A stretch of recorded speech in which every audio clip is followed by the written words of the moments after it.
All right, this is video 5 of the Stoic video series. We are going to kind of build on limiting reactants today and go one more step further. So we are going to, in this video, learn how to find how much of the excess reactant is left over. And we're going to learn something called percent yield calculations, and that is kind of the most that I would ask you in a single Stoic problem. So you're learning the rest of it today. If you are still struggling with either reaction Stoic in general or determining the limiting reactants, please go back through those videos and learn those first, because this stuff will not make sense if you don't know the previous concepts. If you are continuing with this video, please pause and complete the Section M Day 6 warm-up, and then hit play when you are finished. These are the answers that you should have gotten for the Section M Day 6 warm-up. Should have been a little bit easier. All right, we are going to continue on with example problem number 9 in your packet. And if you look at this problem, it's a little lengthy. It takes up an entire page. There's lots of different parts to it. It's not as difficult as it looks, but now we're going to learn a couple more calculations on top of the ones from the last couple videos to make the problems be a little bit longer. So our problem, and there is a typo on your packet. I don't know why I forgot to type a word, but it should say when lead 2 nitrate reacts with sodium iodide, sodium nitrate, I didn't type that word for some reason, and lead 2 iodide are formed. If I start with 25 grams of lead 2 nitrate and 15 grams of sodium iodide, how many grams of sodium nitrate can be formed? So please write that nitrate in by the sodium so that you get the correct equation. And then please pause the video here, try to write out that chemical equation and balance it, and then hit play when you are ready. This is the equation that you should have gotten out. And if you did not check your solubility rules when you were finding the products, shame on you. You need to make sure that anytime that you are completing a double replacement reaction, that you are checking your solubility rules, because I could very likely give you this whole page problem and make the reaction a no reaction. So really, you wouldn't have to do any of the problem. So please make sure that you are checking that. The next step is to complete the reaction Stoic from reactant to determine the limiting reactant.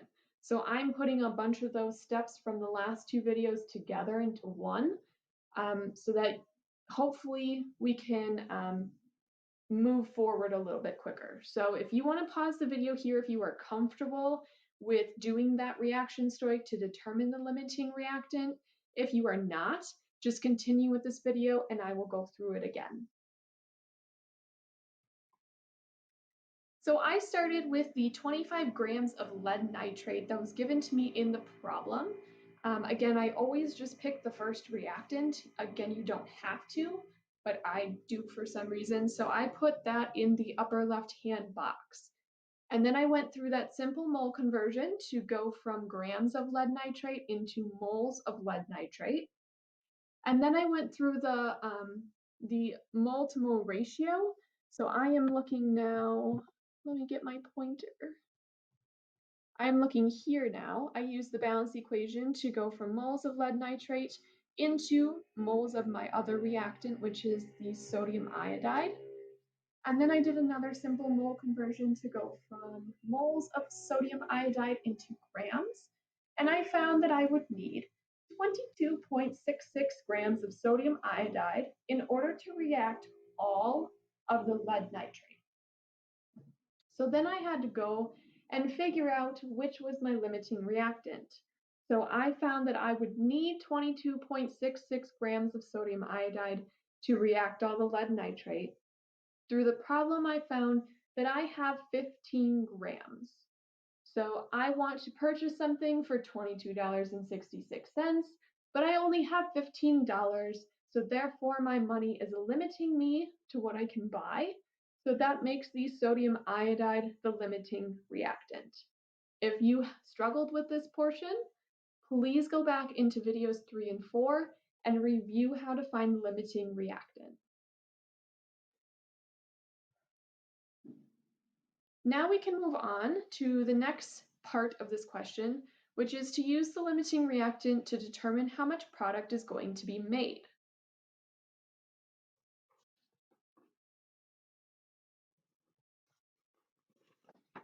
So in this problem, the question asks you how many grams of sodium nitrate can be formed. So we are going to start with our limiting reactant, go through reaction stoich to find how much sodium nitrate is formed. So if you would like to try this on your own, which is very highly encouraged because you should know how to do this, at this point, please do so and then hit play when you are ready. So going through reaction stoich, I know that sodium iodide is my limiting reactant, so I started with the 15 grams of that, and then I went through and I calculated how many grams of sodium nitrate is going to be produced. I found that 8.5 grams was going to be produced, so that is going to answer my question to completion at the top of page 13. Now, the next question or next portion of this problem asks you to find how many grams of lead 2 iodide are formed. So this is just going to do, we're going to do the exact same thing we did on the last slide. We're going to start with grams of sodium iodide, but now we're going to go to the other product. So we are going to go from sodium iodide to lead iodide to find how much of the other product is going to be made. So if you would like to please pause the video, try that simple reaction stoich, and then hit play when you are ready.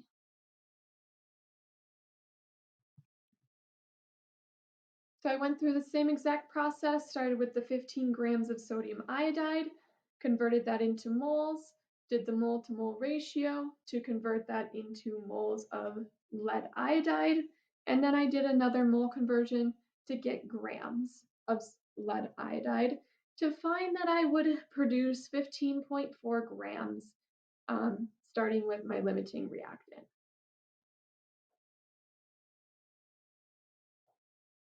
Now the next part, this is new. It says on your sheet how much of the excess reactant will be left after the reaction. So now we are on the next step, and this is going to be similar to the other two steps and kind of similar to when you were finding your limiting reactant, but there's a little something extra at the end. So we are going to start by using the limiting reactant. So in this case, we're starting with that 15 grams of sodium iodide to determine how much of the other reactant is going to be used. So we're going to go from sodium iodide into lead nitrate. So I went through and I started with the 15 grams of sodium iodide and I converted into my other reactant. So my lead nitrate is my excess reactant. I found that I was going to use up 23.05 grams of the lead nitrate through this reaction. So when I run out of sodium iodide, I need to figure out how much lead nitrate is left. So then I went down at the bottom there. I started with the 25 grams of lead nitrate that I started with as the problem states. I subtracted the amount of lead nitrate that would be used to react all of these sodium iodide, and I found that I would have 1.95 grams of lead nitrate left over. Okay, now a lot of people tend to forget to do that bottom math portion. They tend to just go from sodium iodide into lead nitrate and they assume that's the answer. That is not the answer. You have to tell me how much is left. Your calculation through the dimensional analysis is how much was used. You have to subtract that from how much you started with in order to tell me how much is left over. And then step 6, we need to determine the percent yield. Now this is new to you, so there are going to be a couple slides of notes if you would like to write them down before we actually do the calculation. Now percent yield is the comparison of the amount of product made in the experiment sorry, that's a typo, the amount of product you should have made, which is your theoretical amount, and this is from your calculations. So all of our calculations are kind of the ideal calculation. So ideally, we should be using up all of these reactants. Ideally, this is how much product is going to be made. It's all theoretical calculations. Usually in the experiment, we don't get that theoretical production of all of our products. We don't usually get the reactant to run to completion. Life isn't ideal. So we use percent yield to find out our error, how much of what we should have gotten that we actually got out. So the percent yield calculation, and this is important for you to probably write down somewhere, is the experimental yield, so that's how much you get out of your experiment, divided by the theoretical yield, that's how much you should have gotten out from the calculations, times 100. And the percent that you get out tells you a little bit about how your experiment went. If you get 100% even, then that means that your yield was perfect. You got out as much as you theoretically, ideally should have gotten out. Usually never happens. If you got more than 100%, like 110%, that means that you got more of that product out of solution than you should have, which is sometimes hard to explain why that would happen. If you got less than 100%, this is what normally students get, that means that you acquired less than you should have.